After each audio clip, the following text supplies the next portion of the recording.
السلام عليك يا أبا عبد الله وعلى الأرواح التي حلت بفنائك. عليك مني سلام الله أبدا ما بقيت وبقي الليل والنهار، ولا جعله الله آخر العهد مني لزيارتكم. السلام على الحسين وعلى علي بن الحسين وعلى أولاد الحسين وعلى أصحاب الحسين. السلام عليكم ورحمة الله وبركاته. أعظم الله أجورنا وأجوركم بشهادة أبي عبد الله الحسين وكوكبة من أهل بيته وأصحابه. Ikhwan sekalian, di antara yang disampaikan oleh Imam Amirul Mukminin alaihi salam ketika beliau memerintah dan menghadapi pemberontakan yang dikobarkan oleh sekelompok orang dengan alasan-alasan yang sama sekali tidak berdasar. Al-Imam Amirul Mukminin menghadapi sebuah kejadian atau sebuah tantangan yang belum pernah dialami sebelumnya dan belum pernah terjadi sebelumnya, di mana seorang pemimpin yang sah, seorang khalifah terpilih, namun ada sekelompok dari kaum muslimin tanpa alasan yang jelas ingin menumbangkan pemerintahan tersebut. Di sini pertama peristiwa peperangan antara ahlul qiblah. Peristiwa peperangan yang terjadi di antara sesama kaum muslimin yang secara zahir mereka juga pengikut agama Rasulullah, salat mereka juga menghadap ke kiblat yang sama. Semua hal yang zahir hampir bisa dipastikan tidak ada perbedaan. Terlebih juga mereka yang melakukan pemberontakan bukan orang-orang yang bisa diabaikan kedudukan dan posisi serta jasa-jasanya. Ada Zubair ibn al-Awwam, ada Talha, ada Ummul Mukminin Aisyah. Ini sebuah kejadian yang sangat lumrah apabila sebagian dari kaum muslimin atau bahkan mayoritas dari kaum muslimin saat itu menghadapi sebuah kenyataan yang membingungkan buat mereka. Sangat membingungkan. Bagaimana tidak? Di satu sisi Ali bin Abi Thalib yang jasa-jasanya dan keagungan serta kemuliaannya tidak diragukan, semua telah mengetahuinya. Ditambah lagi beliau sekarang secara sah dalam pandangan mayoritas sebagai pemimpin yang telah dikukuhkan dengan pembaiatan mayoritas kaum muslimin. Bahkan mereka yang memberontak itu juga termasuk di antara yang memberikan baiat setianya di hari-hari pertama ketika beliau dibaiat. Ini sekali lagi sebuah fenomena baru yang dihadapi oleh kaum muslimin yang membingungkan. Karenanya Al-Imam Amirul Mukminin dalam salah satu pidato beliau untuk menjelaskan kepada kaum muslimin dan mengarahkan mereka bagaimana sebenarnya mereka harus mengambil sikap di hadapan peristiwa yang seperti ini, fenomena yang belum pernah terjadi sebelumnya. Al-Imam Amirul Mukminin setelah peristiwa Jamal disusul dengan peristiwa pemberontakan yang jauh lebih menyeramkan lagi. Kalau perang Jamal hanya sehari selesai. Sehari selesai. Ditumpas dan tidak lagi ada sisa-sisa upaya pemberontakan. Namun kondisi itu dimanfaatkan oleh Muawiyah bin Abi Sufyan untuk kemudian mengobarkan peperangan kedua, peperangan Siffin, peperangan yang tidak sehari dua hari, tidak seminggu dua minggu, hampir 6 bulan peperangan itu terus terjadi. Alaihal, saya tidak ingin bercerita tentang sejarah terkait dengan dua peperangan itu, namun saya ingin menggambarkan bahwa kondisi perang antara ahlul qiblah sesama ahlul qiblah pertama kali terjadi di zaman kepemimpinan Al-Imam Amirul Mukminin. Karenanya sebagian ulama di antaranya Al-Imam Syafi'i yang sering dikutip ketika, dan itu ceritanya juga agak menyedihkan, ketika Al-Imam Syafi'i selalu berdalil terkait dengan hukmul bughat, terkait dengan hukmul bughat, pemberontak kepada pemerintahan yang sah. Beliau berdalil dengan sikap Amirul Mukminin alaihi salam. Ada kecaman dari sebagian teman-temannya para ulama juga. Kenapa aksarta min naqli qauli Ali? Mengapakah engkau selalu dan terus selalu membawa-bawa sikap Ali, ucapan Ali terkait dengan masalah ini? Apa jawaban Imam Syafi'i? Kalau bukan harus mengutip dari beliau, lalu mengutip dari siapa? Karena peristiwa ini belum pernah terjadi kecuali di masa beliau. Dan beliau yang memberikan semua keputusannya, baik secara lisan maupun secara tindakan. Jadi hukum tentang hukum fikih tentang bughat tidak bisa kecuali harus diambil dari Ali bin Abi Thalib. Ala kulli hal.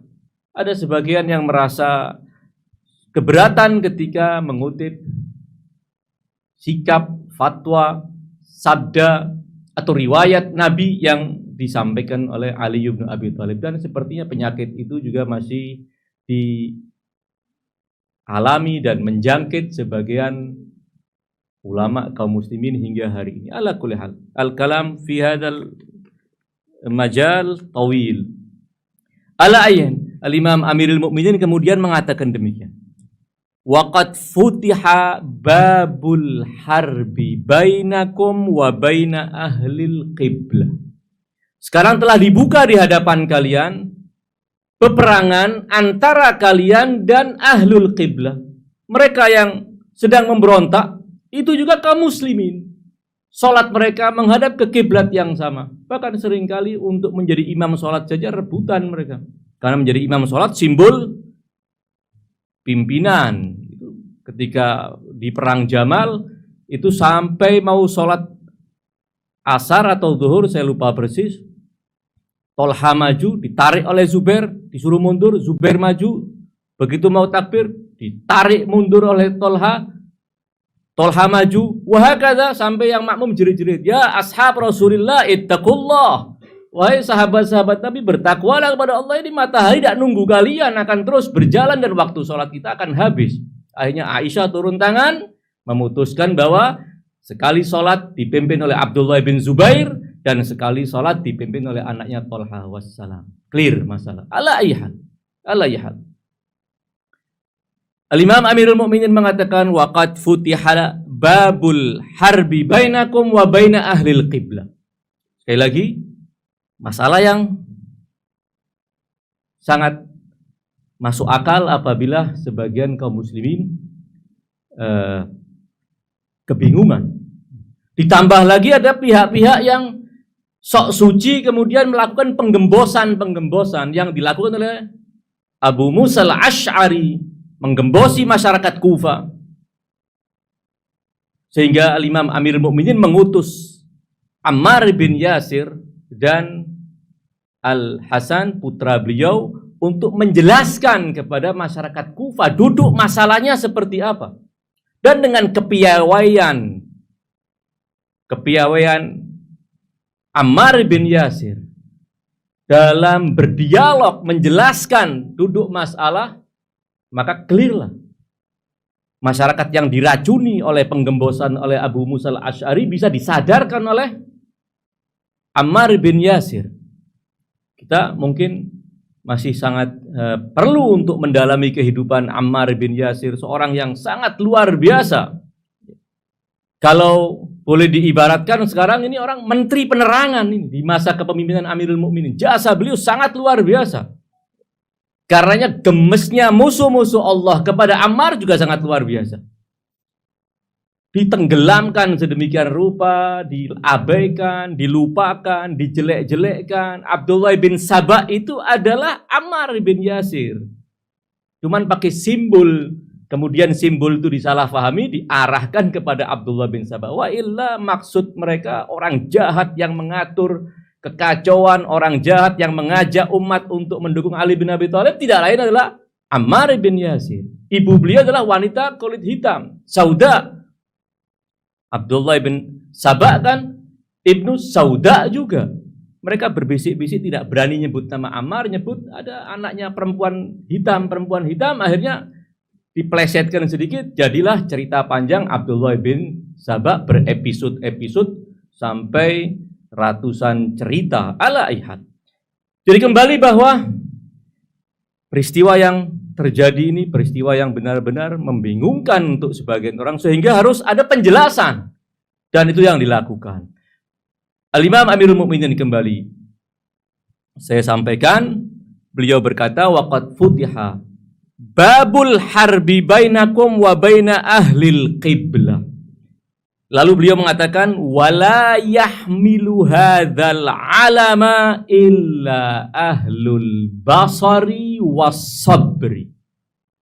Dan tidak pantas dan tidak selayaknya memegang bendera komandan perang menghadap musuh-musuh itu kecuali seorang yang ahlul basari was-sabri, punya basirah, punya ketajaman analisa, punya ketepatan pemahaman tentang situasi yang terjadi, tentang apa sikap yang harus diambil, dan punya kesabaran.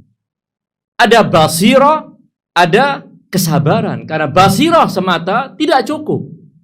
Berapa banyak masyarakat saat itu yang sudah bisa memilah mana yang hak, mana yang batil, namun tidak punya kesabaran untuk berpihak kepada kebenaran. Bahkan ada yang lebih serius lagi, tidak punya kesabaran untuk tidak bergabung kepada kelompok ahli batil. Sudah bergabung dengan ahlul batil. Sebagian karena tidak punya kesabaran, tidak punya ketangguhan untuk bergabung dengan ahlul haq, walaupun tidak siap mendukung ahlul batil, akhirnya mereka merasa harus mengambil sikap netral. Sikap netral ini kemudian dikemas secara teologi, dan itu perlu kita waspadai. Karena istilah-istilah yang digunakan oleh para ulama usul, istilah-istilah yang menipu, istilah-istilah yang merusak berpikir kita. Ketika mengatakan bahwa yang terjadi antara Ali dan Muawiyah, antara Ali dan para pemberontak di Jamal adalah fitnah. Sehingga itu masa fitnah. Ketika sudah dipastikan itu masa fitnah, maka mulailah diaturkan riwayat-riwayat yang mengatakan di masa fitnah apa sikap yang harus diambil. Maka dibuatlah riwayat-riwayat, dan tidak ada repotnya. Karena para pemalsu itu ngerti bahasa Arab, sehingga bisa membuat hadis pakai bahasa Arab. Kalau dia tidak ngerti bahasa Arab, membuat hadis pakai bahasa Jawa kan ketahuan. Rasulullah tidak pernah bersabda dengan bahasa Jawa kan begitu. Artinya yang memalsu-malsu itu juga bukan orang bodoh. Maka dibuatlah riwayat yang mengatakan kalau terjadi al-fitnah, al-qa'id, orang yang duduk tidak ikut serta, khairun minal qa'im. Wah, kata mulai diatur. Ala ihal. Jadi Wala yahmilu hadzal alama, dan tidak sepatutnya mengangkat bendera kepemimpinan dalam sebuah pasukan membasmi untuk menumpas pemberontakan illa ahlul basari was-sabri. Harus ahlul basar, orang yang punya basirah. Ammar bin Yasir, salah satu di antara orang yang punya basirah. Ammar yang diserai bendera. Ammar itu seperti menjadi tanda. Dimanapun Ammar berjalan, orang-orang ikut di belakangnya Ammar untuk menghalau musuh-musuh Allah. Ini yang terjadi. Malik al-Ashtar, salah satu di antara ahlul basari was-sabri, punya keuletan. Dan orang-orang yang bersama Imam Amirul Mukminin alaihi salam min khawasi syi'atihi adalah orang-orang yang ahlul basari was-sabri. Karena sekali lagi bahwa sekedar basirah belum cukup. Harus ada istiqamah, berpegang teguh, mengambil sikap sesuai dengan basirah yang telah dia peroleh. Dan basirah itu akan diperoleh dengan cara apa? Dengan berpikir. Tidak datang tanpa usaha. Al-basirah akan didapat oleh seorang, kata Imam Amirul Mukminin rahimallah. Semoga Allah merahmati mra'an tafakkara fa'tabar. Semoga Allah merahmati orang yang mau berpikir, kemudian dia mengambil ibrah, mengambil pelajaran. Wa'tabara fa'absar. Dan setelah mengambil pelajaran, dia bisa melek mana yang benar, mana yang batil, mana yang harus dibela dan mana yang harus dilawan. Prosesnya demikian. Ada tafakkur menghasilkan i'tibar, i'tibar menghasilkan basirah. Dalam sabda lain beliau mengatakan, fa innamal basiru, sesungguhnya orang yang punya basirah itu adalah man sami'a fatafakkar, mendengar, mengambil informasi seluas mungkin. Kendati informasi itu kontradiktif, tidak jadi masalah untuk dia saring kemudian. Sami'a fatafakkar. Kemudian wa nadhara fa absar. Setelah dia pikirkan, setelah dia mendengar, dia pikirkan, dia renungkan, dia akan sampai kepada basirah tersebut. Ini yang ingin saya sampaikan, bahwa al-basirah adalah sesuatu yang sangat penting. Al-basirah sesuatu yang menjadikan ashab al-Imam Abi Abdillah al-Husain alaihi salam menjadi orang yang sangat luar biasa. Kalau pada apa yang dilakukan oleh Imam Amirul Mukminin dalam membasmi para pemberontak, dalam menumpas gerakan separatis yang dilakukan, dan separatis itu dimanapun, gerakan separatis tidak pernah dilegalkan oleh dunia manapun. Muawiyah melakukan gerakan separatis, memisah diri dari pemerintahan pusat. Karenanya, andai tidak ada hadis perintah Nabi secara khusus untuk membasmi orang-orang semacam demikian, hukum akal sehat siapapun mengatakan tindakan seperti itu harus tidak dibiarkan, tidak boleh dibiarkan. Alaihal, apa yang terjadi pada zaman Amirul Mukminin sesuatu yang belum pernah terjadi.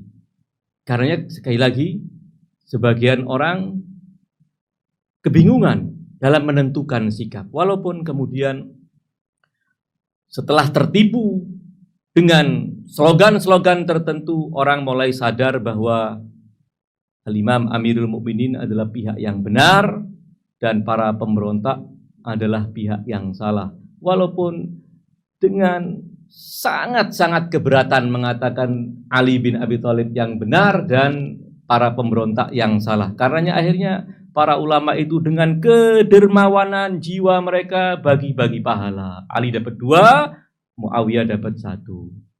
Ya lahum min karam. Sangat luar biasa kedermawanan mereka dalam urusan bagi-bagi pahala. Adapun apa yang dialami oleh Imam Al-Husain alaihi salam, ini juga peristiwa yang belum pernah terjadi sebelumnya.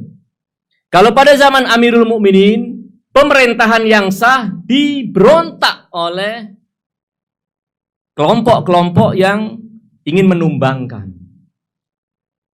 Adapun apabila pemerintahan Islam yang sebenarnya harus di tangan orang-orang yang menegakkan keadilan, orang yang akan memperjuangkan agama, berpindah tangan kepada musuh-musuh Allah yang siang malam kerjanya menghancurkan agama, yang agenda besarnya menguburkan Quran.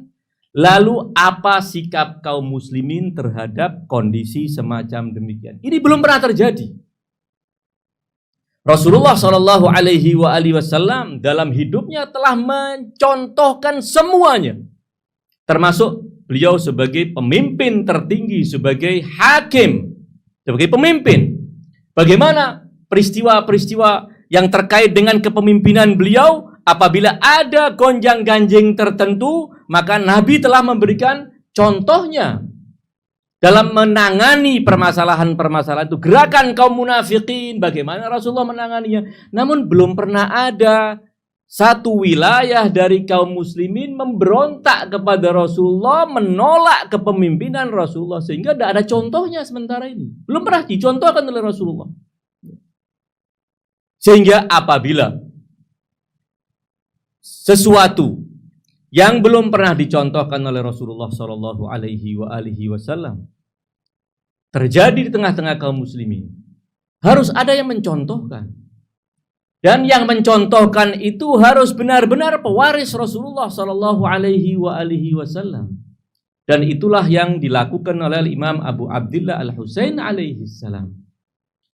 Imam Husain mencontohkan, apabila wahai kaum muslimin, kalian menghadapi sebuah kondisi di mana pemerintahan yang semestinya ditegakkan untuk membela agama sekarang di tangan orang yang ingin mengubur agama, apa kewajiban kalian kaum muslimin? Apa kewajiban kalian sebagai tokoh-tokoh kaum muslimin? Apa kewajiban kalian sebagai rakyat biasa kaum muslimin? Karena masing-masing punya tanggung jawab. Para tokoh punya tanggung jawab. Masyarakat biasa juga punya tanggung jawab. Total kaum muslimin punya tanggung jawab. Namun sekali lagi ini belum pernah terjadi di zaman Rasulullah Shallallahu Alaihi Wasallam. Perlu ada teladan yang mencontohkan beginilah sikap yang harus diambil atas nama Islam apabila kondisi seperti itu terjadi. Ini yang melatar belakangi peristiwa Karbala itu terjadi. Kaum muslimin bukan sampai saat itu, mayoritas kaum muslimin bukan tidak punya basirah. Basirah untuk tingkat tertentu mereka telah memiliki. Mereka telah memahami bahwa Yazid adalah orang yang sangat bahaya atas agama. Sebagaimana juga ayahnya orang yang sangat bahaya terhadap agama. Semua telah merasakan kesengsaraan dalam pemerintahan Muawiyah selama 20 tahun. Walaupun sebagian orang berusaha memuja-muja Muawiyah dengan tulisan yang entah sekitar 700 halaman dalam terjemahan bahasa Indonesia. Prestasi Muawiyah yang dia gambarkan 20 tahun sebagai khalifah dan 20 tahun sebagai gubernur sebelum dia menjadi khalifah. Ala ayhal, semuanya kedzib fi kedzib. Ala ayhal. Jadi sebenarnya kaum muslimin telah memahami, dan itu yang telah disabdakan oleh Imam Amirul Mukminin, kalian sepeninggalku nanti akan menangis. Ahlul dunia menangis karena dunianya terampas. Ahlul din wal akhirah juga akan menangisi karena agamanya dirampas. Semua akan merasakan kezaliman itu. Khususan orang-orang yang tercium ada aroma kecintaan kepada Ali bin Abi Thalib alaihi salam dan Ahlul Bait. Namun tidak cuman kesengsaraan dan penderitaan dialami oleh para pecinta Ahlul Bait, umum kaum muslimin. Ini yang dirasakan oleh kaum muslimin. Mereka memahami bahwa apabila pemerintahan Islam yang diatasnamakan Rasulullah, Khalifatur Rasulillah, di tangan seorang yang tidak ada kaum muslimin yang tidak mengenal kebejatan Yazid. Karenanya ketika Muawiyah berusaha mempromosikan Yazid untuk menjadi putra mahkotanya, yang kelak kalau dia mati akan menjadi penggantinya, dia mulai menceritakan keutamaan-keutamaan putranya yang dia karang-karang sendiri. Kata Imam Husain saat itu mengatakan apa? Wahai Muawiyah, kamu kira kamu sedang menceritakan dan mensifati sesuatu yang tertutup memang. Semua sudah tahu, maksyuf istilahnya dalam bahasa Arab. Sudah tidak ada yang tidak kenal kebejatan Yazid. Hatta Muawiyah sendiri mengatakan demikian. Wahai putraku, kamu telah aku calonkan menjadi khalifah sepeninggalku nanti. Maka cobalah robah sedikit kebiasaan-kebiasaan burukmu untuk pencitraan. Kalau mau teler silahkan teler, tapi malam-malam, jangan siang-siang. Dan jangan di depan banyak orang. Karena malam itu adalah tirai paling bijak untuk menutupi kebejatan orang bejat. Yang pintar sedikit, kalau mau bejat jangan vulgar. Alayhal. Semua tahu yang demikian. Namun apa sikap kaum muslimin setelah mengetahui bahwa pemerintahan Islam telah jatuh ke tangan musuh bebuyutan Islam, jatuh ke tangan keluarga yang sejarah mencatat bahwa keluarga itulah yang selalu terdepan dalam memerangi Rasulullah Shallallahu Alaihi Wasallam. Sampai turun ayat faqatilu a'immatal kufur, perangilah a'immatal kufur, mau kufar ya, bukan cuma kufar, a'immatal kufur, imam-imamnya kekafiran, bukan imamnya orang kafir, imamnya kekafiran. Nanti itu kenapa kok beda dengan a'immatul kafirin segala macam, itu urusannya sastra-sastra Arab yang akan mengupas maknanya lebih dalam. Namun jelas ini adalah a'immatul kufur. Tafadhal kaum muslimin, para santri, para ulama untuk merujuk tafsir Tabari, tafsir-tafsir yang lain, nanti akan ketemu bahwa di antara a'immatul kufur faqatilu a'immatul kufur Abu Sufyan. Abu Sufyan. Ada a'immatul kufur. Sekarang keluarganya menjadi Khalifatur Rasulillah, pengayom agama, pengawal Islam. Sesuatu yang sangat tidak masuk akal. Dan bukan waktu yang panjang perpisahannya dengan masa keemasan di zaman Rasulullah. Baru tahun ke-60. Muawiyah mati di bulan Rajab tahun sebelum peristiwa Karbala. Bulan Rajab. Jadi baru berapa tahun ditinggal oleh Rasulullah Shallallahu Alaihi Wasallam wafat, berubah, bergeser yang sangat mengerikan. Kaum muslimin sekali lagi memahami yang demikian. Namun problemnya bahwa kaum muslimin sebagian memiliki basirah seperti itu. Dan tidak sedikit di antara mereka yang memiliki basirah, namun mereka tidak memahami sikap apa yang harus diambil. Sebagian dengan tulus. Ketika Imam Husain sejak awal dipanggil oleh gubernur kota suci Madinah, Imam Husain langsung paham bahwa ini pasti ada masalah besar. Kita dipanggil malam-malam, pasti Muawiyah telah mati dan saya akan diminta baiat. Apa di antaranya? Bahwa Imam Husain tidak akan memberikan baiat. Malam itu gubernur tidak mampu memaksa Imam Husain untuk memberikan baiatnya. Kemudian beliau telah menegaskan penolakan terhadap kepemimpinan Yazid, dan keesokan harinya ketika ketemu Marwan yang juga tadi malam ikut majelis bersama gubernur untuk menekan Imam Husain, Marwan ibn al-Hakam mengatakan, wahai Husain, aku nasihatkan kepadamu agar engkau, ini kebaikan untuk dirimu, untuk duniamu, untuk akhirat dan agamamu, berbaiatlah kepada Yazid. Apa kata Imam Husain? Wa 'alal islamis salam iz buliyatil ummatu bira'in mithli Yazid. Ucapkan salam perpisahan terhadap Islam, karena Islam umatnya telah mendapat musibah besar dengan dipimpin oleh seorang pemimpin seperti Yazid. Bukan cuma akan berbelok sedikit Islam. Jangan salah paham, kalau dipimpin oleh Bani Umayyah dan dibiarkan kepemimpinan Muawiyah diwarisi oleh Yazid, dibiarkan, bukan cuma Islamnya bergeser sedikit, tidak. Akan habis Islam ini, habis. Tidak akan ada lagi sisanya. Jangan pernah berharap kita wa asyhadu anna Muhammadar Rasulullah akan dikumandangkan di dunia ini. Tidak akan ada. Berakhir semua itu, berakhir. Alaihal, Al-Imam Al-Husain memahami yang demikian. Sebagian kemudian dengan niatan tulus mengatakan, kita telah memahami kondisi yang demikian wahai putra Rasulullah. Namun sepertinya kondisi ini kita biarkan saja berlalu. Toh mungkin tidak akan lama. Kalaupun kita melakukan sesuatu sekarang, hasilnya boleh jadi akan menjadi lebih parah. Pemerintah yang zalim itu akan makin ganas dan berani melakukan semua kejahatan.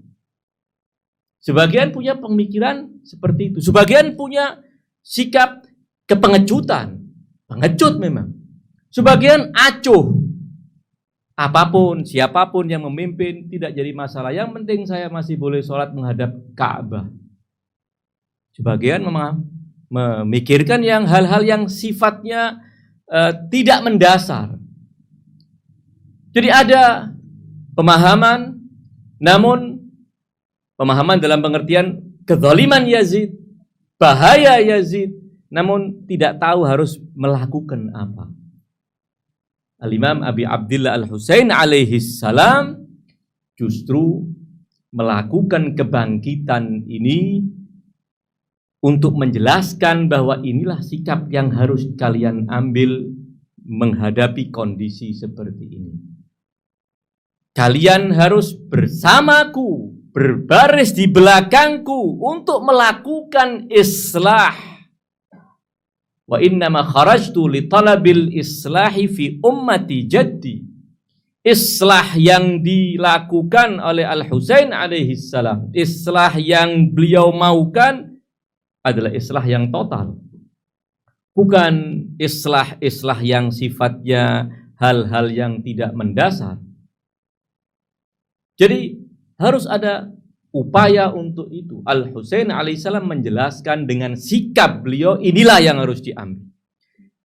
Di dalam menyikapi kebangkitan Al-Imam Abi Abdillah Al-Husain, ternyata kaum muslimin tidak banyak yang memahami dan tidak banyak yang kemudian larut dalam memberikan dukungannya kepada Al-Husain alaihi salam.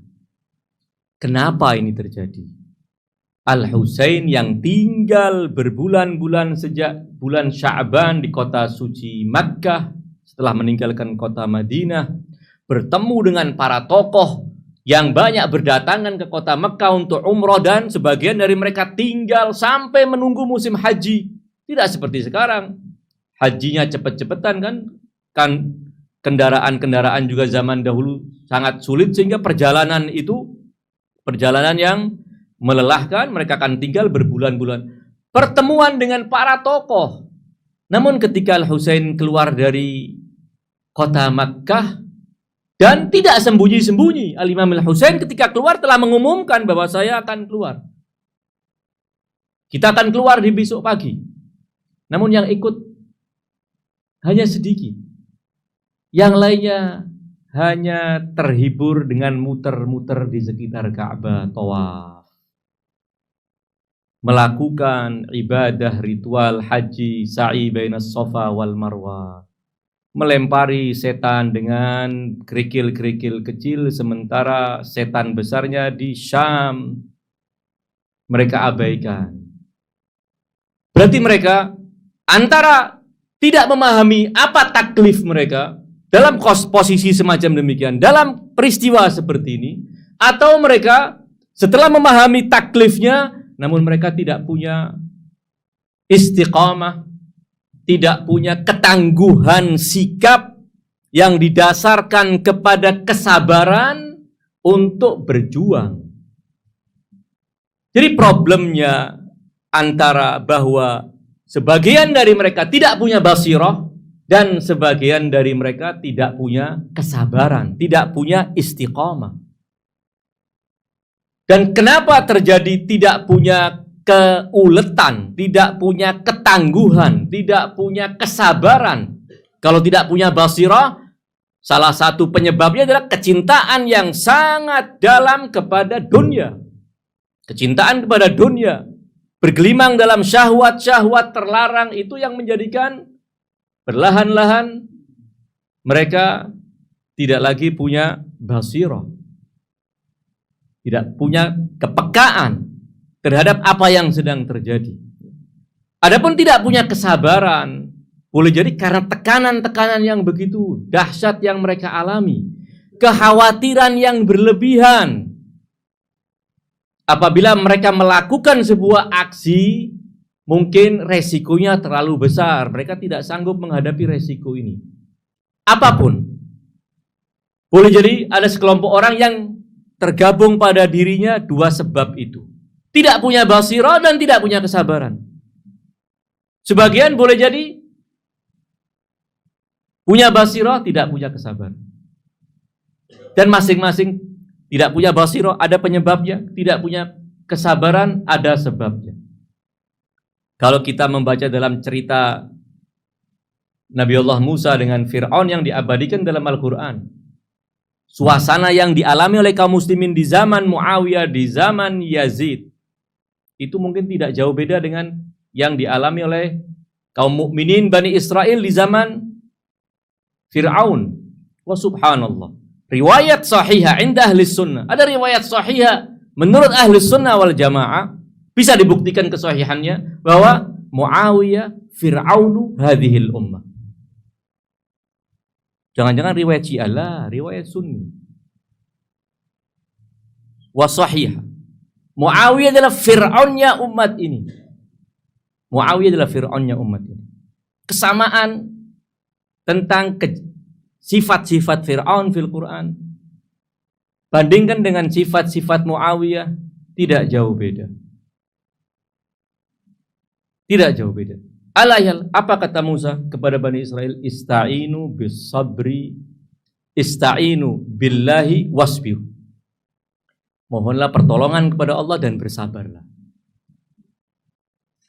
Ketika kita menyaksikan bahwa mayoritas kaum muslimin di dalam menghadapi apa yang sedang terjadi di zaman itu, ternyata mereka gagal, tidak mampu memahami apa yang menjadi kewajiban mereka.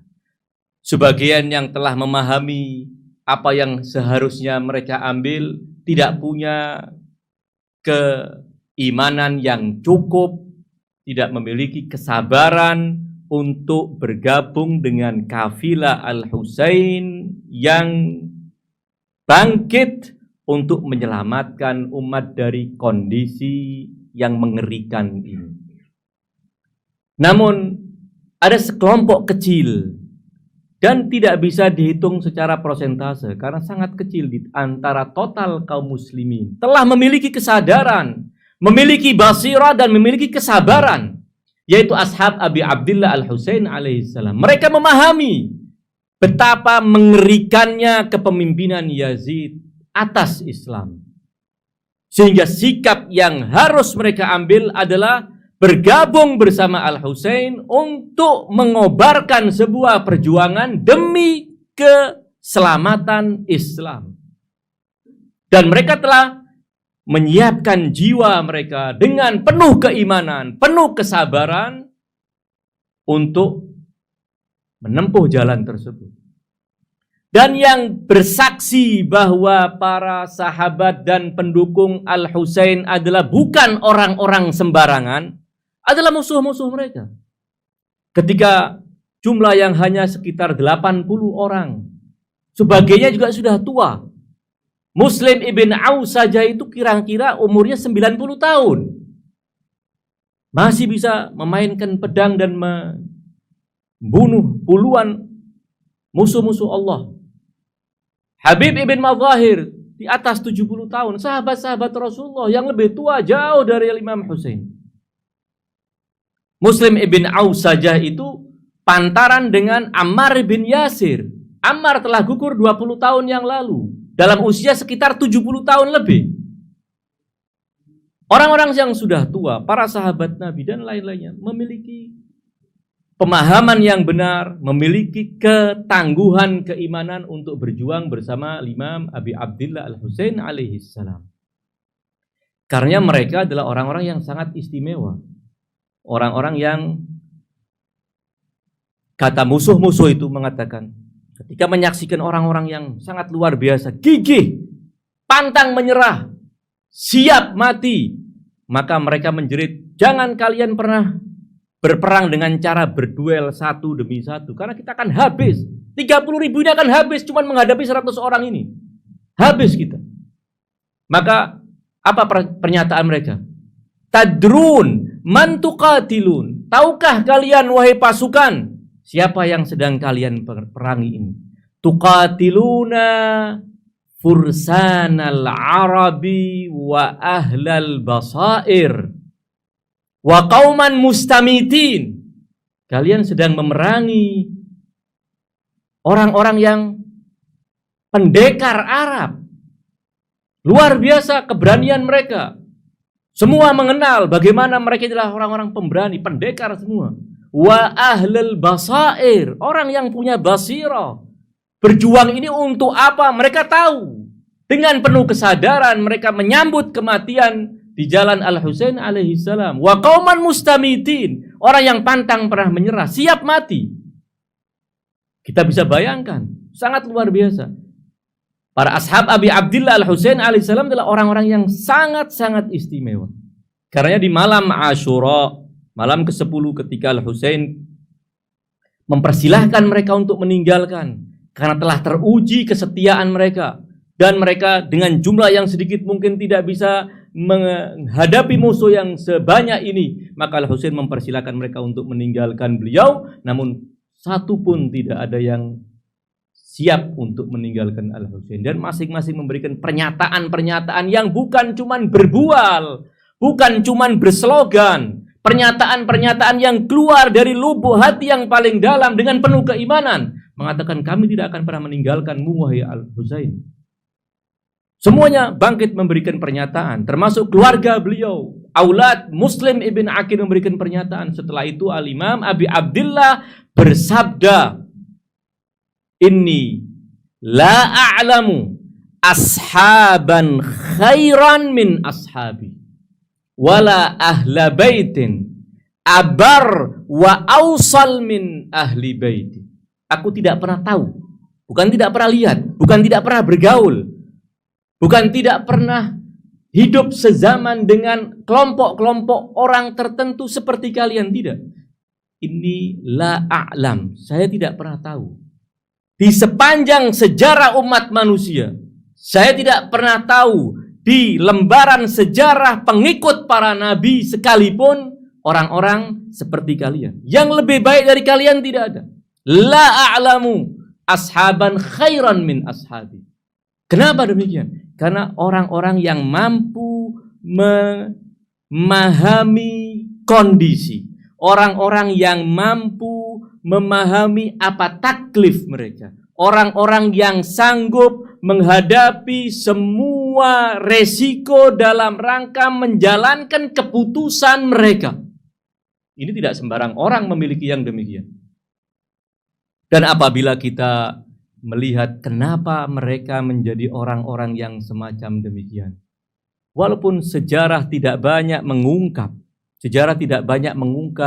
detail sejarah hidup mereka, namun ada serpihan-serpihan keterangan dari para ulama yang mengatakan bahwa orang-orang ini adalah orang-orang yang sangat istimewa di tengah-tengah masyarakat. Ahlul ibadah, orang yang hidupnya selalu dihias dengan mengabdi kepada Allah, beribadah, melakukan ritual-ritual, tidak cuma yang wajib, salatul lail, qiraatul Quran. Habib ibn Madzahir yang Imam Al-Husain juga bersaksi bahwa engkau adalah orang yang selalu menghatamkan Quran setiap malam. 30 juz dia baca setiap malam.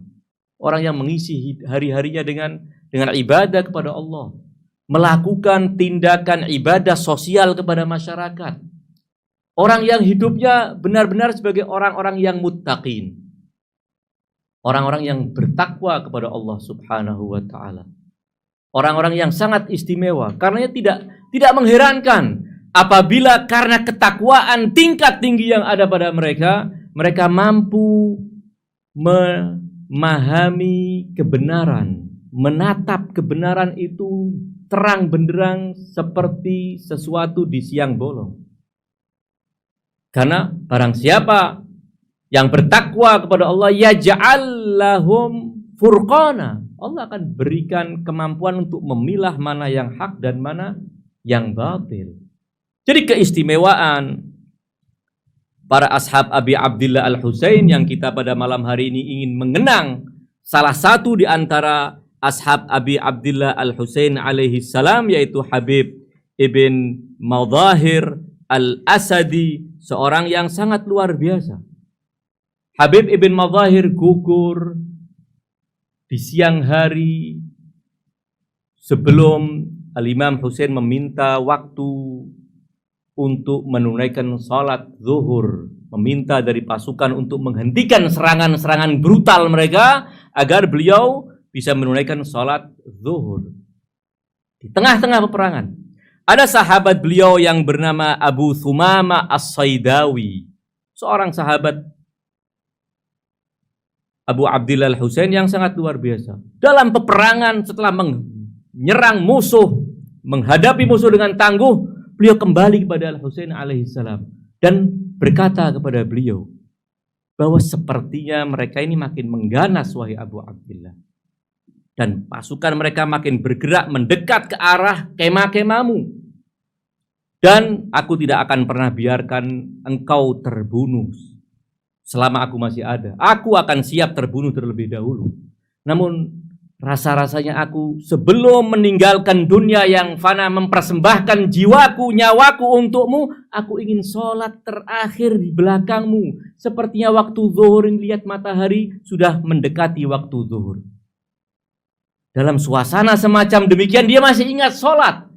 Lalu bagaimana ketika suasana senggang? Apa yang akan dia lakukan? Tentu akan selalu beribadah kepada Allah Subhanahu wa taala. Inilah model contoh Abu Thumama As-Saidawi, salah satu dari pengikut Abu Abdillah Al-Husain. Bukan dadakan di saat itu kemudian dia menjadi orang yang sangat berperhatian terhadap sholat. Tidak. Sholat sudah menjadi bagian yang tidak terpisahkan dari dirinya. Kita nastaghfirullah, karena mungkin kita masih sangat jauh dari kualitas orang-orang yang semacam demikian. Kita berharap dengan menyebut-nyebut nama-nama suci orang-orang seperti beliau, kita bisa mendapatkan keberkahan. Terbangkit dalam diri kita juga semangat untuk menjadi yang terbaik. Karena itu menjadi kebutuhan kita. Kepentingannya untuk kita, bukan untuk sesuatu dan orang lain. Karenanya Al-Imam Al-Husain berkata kepada Abu Thumamah sambil melihat ke arah langit dan mengatakan, benar. Dzakartas shalah, engkau mengingat salat. Ja'alakallahu minal musallina dzakirin. Semoga Allah menjadikanmu orang yang selalu menegakkan salat dan selalu ingat. Ini adalah, kata beliau, na'am, hadza awwalu waqtiha. Inilah waktu utama kita untuk melakukan sholat. Minta dari mereka untuk menangguhkan sejenak kita akan sholat. Maka disampaikan kepada pasukan Umar bin Sa'ad. Umar bin Sa'ad diminta untuk menghentikan serangan pasukannya. Maka ada seorang terkutuk bernama Al-Husain ibn Numair mengatakan, wahai Husain, sholatlah, terserah engkau, karena sholatmu tidak akan pernah diterima oleh Allah. Kita bisa bayangkan seorang biadab model apa yang mengatakan bahwa sholat dari putra Rasulullah tidak akan diterima. Karenanya Habib ibn Madzahir kemudian bangkit mengatakan, apakah engkau mengklaim bahwa sholat Al-Husain tidak diterima dan sholatmu yang diterima? Maka hardiklah oleh Habib ibn Madzahir dengan kata-kata yang cukup kasar, wahai putra Khammarah. Maka Husain kemudian merasa marah dan menyerang Habib ibn Madzahir. Diseranglah Habib ibn Madzahir, beliau pun tidak mundur dari serangan tersebut. Dilawanlah musuh-musuh Allah dalam usia yang sangat tua tersebut. Mampu membunuh musuh-musuh Allah. Namun apa daya orang yang tua dan tidak lagi punya kekuatan, dikepung oleh musuh-musuh Allah. Sebagian dari mereka kemudian setelah menampakkan kegigihan tentunya Habib ibn Madzahir dengan syair-syair beliau, yel-yel beliau yang menunjukkan bagaimana beliau tidak gentar sedikit pun menghadapi puluhan ribu musuh-musuh Allah. Setelah itu sebagian melesitkan anak panahnya, sebagian melemparkan tombaknya, sebagian memukulkan pedangnya ke arah kepala Habib ibn Madzahir yang sempat terjatuh namun berusaha bangkit lagi. Kemudian musuh Allah menancapkan tombaknya dari arah punggung beliau dan beliau kemudian tersungkur syahid. Habib ibn Madzahir adalah contoh orang yang sangat luar biasa. Karenanya Imam Abu Abdillah Al-Husain ketika Habib ibn Madzahir gugur, para sahabat beliau ra'au inkisara fi wajhi Abi Abdillah, menyaksikan sepertinya Abu Abdillah benar-benar terpukul dengan gugurnya Habib ibn Madzahir, sampai beliau mengatakan ala dunyal afa, sepertinya sudah tidak lagi berharga dunia ini setelah kematianmu wahai Habib ibn Madzahir. Bukan karena beliau takut dengan apa yang akan dialami beberapa saat akan datang, namun menyaksikan bahwa kebiadaban mereka makin menjadi-jadi ketika membunuh orang-orang suci seperti Habib ibn Madzahir. Saya akan mengakhiri dengan sebuah cerita, walaupun pada awalnya saya ingin cerita itu saya bawakan di awal pembicaraan saya tentang Habib ibn Madzahir. Namun ala kulli hal akan saya tutup apa yang saya sampaikan dengan membawakan cerita ini. Dan dari cerita ini bisa kita simpulkan banyak kesimpulan. Salah satu dari kesimpulan itu bahwa mereka yang gugur bersama Abu Abdillah Al-Husain, membela beliau, adalah orang-orang yang sejak awal sudah tahu tugas mereka. Bahwa mereka telah mendapat tugas dari Allah melalui Nabi, melalui para imam suci, melalui Ali bin Abi Thalib, bahwa mereka akan bertugas membela Abu Abdillah di Karbala. Karena orang-orang yang kita temukan nama-namanya adalah orang-orang yang sepertinya memang sudah sadar bahwa dia punya tugas di situ nanti. Dan itu mungkin juga yang menjadi salah satu alasan kenapa mereka itu tidak tersohor namanya. Banyak yang tiarap kalau istilah kita, tidak ingin viral namanya. Ya. Munculnya ya di saat-saat tertentu ketika kondisi membutuhkan. Mungkin karena supaya apa? Supaya aman kondisi mereka. Tidak ikut serta dalam berbagai aktivitas supaya umurnya masih terjaga sehingga hari Asyura mereka bisa menjalankan tugas yang telah ditetapkan. La'allahu itu salah satu rahasianya. Habib ibn Madzahir ceritanya demikian. Ada Mitham at-Tammar. Mitham at-Tammar yang makamnya di dekat Masjidil Kufah. Mitham at-Tammar. Mitham at-Tammar tidak jelas dari keturunannya siapa, masih sangat misterius, namun orang yang sangat istimewa. Apakah dia orang Arab atau Ajam, itu menjadi perselisihan para ahli sejarah. Namun Mitham adalah orang yang sangat istimewa. Sahabat Amirul Mukminin yang istimewa di antaranya adalah Malik al-Ashtar, Habib ibn Madzahir, Mitham at-Tammar, dan beberapa nama yang lainnya yang luar biasa. Pada satu saat Mitham at-Tammar bertemu dengan Habib ibn Madzahir, sama-sama mengendarai kuda, sehingga kepala dua kuda ini sampai bertemu-temu begini, sambil ngobrol di hadapan majelis yang dihadiri oleh banyak anggota dari suku Bani Asad, sukunya Habib ibn Madzahir. Kemudian mereka berbincang-bincang, ngobrol. Entah itu sengaja dikeraskan suaranya supaya mereka mendengar, atau memang kebetulan mereka ngobrol agak keras sehingga mereka yang hadir di sekitarnya juga mendengar dialog dua orang ini. Apa dalam dialog itu?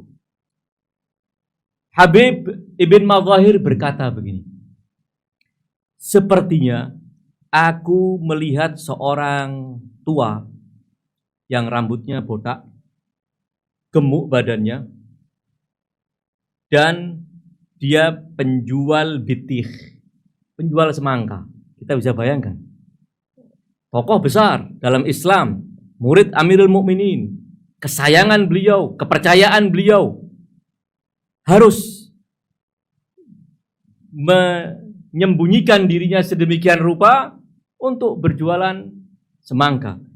Kata Habib ibn Madzahir, seakan aku melihat, menyaksikan seorang tua, rambutnya botak, badannya gemuk, yang akan digantung di depan rumah Darur Rizq dalam rangka kecintaan kepada Ahlul Bait. Lalu pada akhirnya setelah disalib, dia ditikam perutnya dan gugur terbunuh. Ini ucapan Habib ibn Madzahir kepada Mithamit Tammar. Orang-orang mendengar. Mithamit Tammar kemudian membalas. Mitham mengatakan, wa inni a'rifu rajulan. Aku benar-benar mengetahui seorang ahmar lahu dhafiratan, yang wajahnya agak kemerah-merahan, rambutnya ada kelabangnya. Orang-orang Arab zaman dahulu rambutnya panjang-panjang, tidak mesti berarti harus ditiru zaman sekarang. Kondisi mereka juga beda. Kalau mau tiru pakai rambut panjang juga harus tiru pakai jubah, pakai serban, pakai gamis lengkap. Naiknya juga tidak boleh naik motor, harus naik onta atau naik kuda, silakan. Jangan cuma niru sebagian-sebagian saja. Ala ayhal. Kata Mitham, saya benar-benar mengetahui ada seorang yang ahmar lahu dhafiratan yakhruju li nusrati ibni binti nabiyih, yang keluar untuk membela putra dari putri nabinya. Fayuqtal wa yuhalu bi ra'sihi fil Kufa, dan dia terbunuh kemudian kepalanya akan diarak di kota Kufa. Kemudian Mitham dan Habib ibn Madzahir berpisah, meninggalkan majelis ini. Dibuatlah penasaran orang-orang ini. Maka tidak lama kemudian datanglah Rusyaid al-Hajari, sahabat Amirul Mukminin juga, yang sangat istimewa. Karenanya namanya tidak banyak dikenal. Akhyar jarang dikenal. Asrar, Masya Allah. Ya. Ini problemnya kaum muslimin zaman sekarang, zaman dulu sama. Al-akhyar dipendam hidup-hidup namanya, wal asrar dipuja sampai setinggi langit. Rusyaid al-Hajari yang dibunuh juga dalam rangka kecintaan kepada Ali bin Abi Thalib. Ini beberapa tahun sebelum peristiwa, bukan seminggu, 2 minggu sebelum peristiwa Karbala. Beberapa tahun. Kemudian Rusyaid al-Hajari datang mencari Habib dan mencari Mitham. Maka kata mereka, baru saja 2 orang itu di sini, namun mereka berdua baru saja meninggalkan tempat ini. Dan yang aneh, wahai Rusyaid, kami mendengar 2 orang ini berbicara begini, diceritakanlah omongan Habib dan diceritakanlah omongan Mithamit Tammar. Maka kata Rusyaid al-Hajari rahimallahu Mithaman, semoga Allah merahmati Mitham, sepertinya lupa ada satu bagian dari yang harus dia sampaikan namun tidak dia sampaikan. Mestinya dia ada tambahan bahwa kepala Habib ibn Madzahir yang dikelilingkan di kota Kufa itu nanti yang mengelilingkan kepala Habib ibn Madzahir itu upahnya akan ditambah 100 dirham dari upah aslinya. Maka setelah itu ditinggalkan juga oleh Rusyaid al-Hajari. Maka yang lainnya mengatakan, tadi yang 2 itu kelihatannya sudah gila, Yang ketiga ini malahnya kayaknya lebih gila lagi nanti. Tidak masuk akal apa yang diomongkan ini tidak jelas semua yang diomongkan. Namun kata perawi yang menceritakan dan dia hadir itu, tidak lama, hari demi hari, bulan demi bulan, tahun demi tahun berlalu, semua yang diomongkan dua orang itu terjadi. Maitham ibn Tammar, karena kecintaannya kepada Ahlul Bait, ditangkap oleh penguasa beberapa hari sebelum peristiwa Karbala.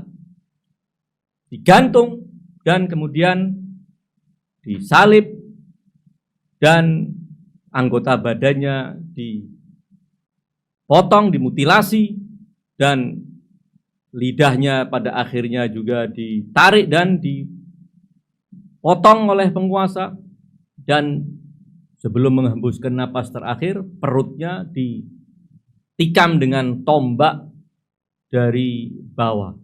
Persis seperti yang diomongkan oleh Habib ibn Madahir. Dan ketika hari Asyura, Habib ibn Madahir gugur syahid bersama Abu Abdillah Husain dan kepalanya kemudian dikelilingkan di kota Kufah. Persis. Dan yang mengelilingkan mendapat tambahan upah 100 dirham dari Ubaidillah ibn Ziyad. Al-Imam Amirul Mukminin mengatakan bahwa aku memiliki ilmul manaya wal balaya. Aku memiliki ilmu tentang kematian. Kamu mati kapan? Dalam keadaan seperti apa? Saya tahu. Kamu mati kapan? Dalam keadaan seperti apa? Saya tahu. Namun tidak akan diceritakan kepada sembarang orang. Kalau sembarang orang dipanggil, disosialisasikan tentang kondisi kematiannya, maka akan stres masyarakat. Namun orang-orang ashab yang khulas dari ashab Amirul Mukminin, Syiah istimewa, diberitahukan termasuk Habib ibn Madahir bahwa engkau akan mati di sana. Tugasmu adalah membela anakku di Karbala. Karena kamu harus silent dalam semua gerakanmu supaya bisa menjalankan tugas itu. Alaihal bahwa semua yang terkait dengan Ahlul Bait adalah istimewa. Siapapun yang menggabungkan dirinya dengan Ahlul Bait akan menjadi istimewa. Kita pun apabila kita bergabung bersama Al-Husain alaihi salam, kita menjadi istimewa. Dan itu yang kita minta. Dan yakinlah bahwa apa yang kita minta pasti diijabahkan oleh Allah subhanahu wa ta'ala. Majlis-majlis Husaini seperti ini, baik di bulan Muharram maupun di luar bulan Muharram, majlis yang di dalamnya Al-Husain disebutkan, majlis doa ziarah. Inti dari majlis ini bukan ceramah seperti yang saya sampaikan atau yang disampaikan oleh para khatib yang lainnya. Itu bukan inti dari majlis ini. Yakinlah bahwa inti dari majlis ini adalah azza. Azza yang dibacakan oleh teman-teman Radud, yang membawa kita larut dalam keterharuan dan tangisan. Itulah inti dari majelis ini. Membaca doa ziarah itu inti dari majelis ini. Kalau ada ceramah, bonus. Karena jangan pernah dijadikan sesuatu yang hamishi, yang mestinya sebagai sekedar bonus kecil, dijadikan inti. Intinya adalah ziarah dan azza dalam majelis-majelis seperti ini. Jangan pernah lihat siapa yang ceramah hari ini. Fulan, lah, saya tidak hadir. Fulan yang ceramah, ana hadir qabla waqtihi, lah. Ya. Karena majlis ini adalah intinya adalah azza. Majlis seperti ini intinya adalah ziarah Asyura. Dalam doa ziarah yang kita yakin kita akan diijabahkan oleh Allah subhanahu wa ta'ala adalah apa yang kita pinta dari Allah. Allahumma ja'alni wajihan bil Husaini. Tetapi tidak semata kita minta wajihan bil Husain. Kita jadikan orang yang wajihan bil Husain indallah. Di sisi Allah ketika kita menjadi orang yang terpandang, menjadi orang yang mulia, menjadi orang yang terhormat, kita akan menjadi mulia dan terhormat di sisi Allah bil Husain. Selainnya tidak akan bisa memberikan kemuliaan apapun. Yang tidak menyambungkan diri mereka dengan Ahlul Bait, dengan Al-Husain alaihissalam, jangan pernah berharap mendapatkan kemuliaan. Jangan pernah mengharapkan kesuksesan. Jangan mengharapkan al-falah, yang dijanjikan oleh Allah, la'allakum tuflihun, tidak akan didapat kecuali lewat Al-Husain Asy-Syahid. Mudah-mudahan kita diberkahi oleh Allah Subhanahu wa taala, hidup kita diberkahi, semua kesulitan-kesulitan dijauhkan dari kita. Kita memohon kepada Allah Subhanahu wa taala agar Allah menyegerakan zuhur sahibil asri waz zaman, agar semua bencana, semua kesengsaraan umat manusia bisa segera berakhir. Assalamu ala al-Husain wa ala Ali ibn al-Husain wa ala auladil Husain wa ala ashabil Husain. Wassalamualaikum warahmatullahi wabarakatuh.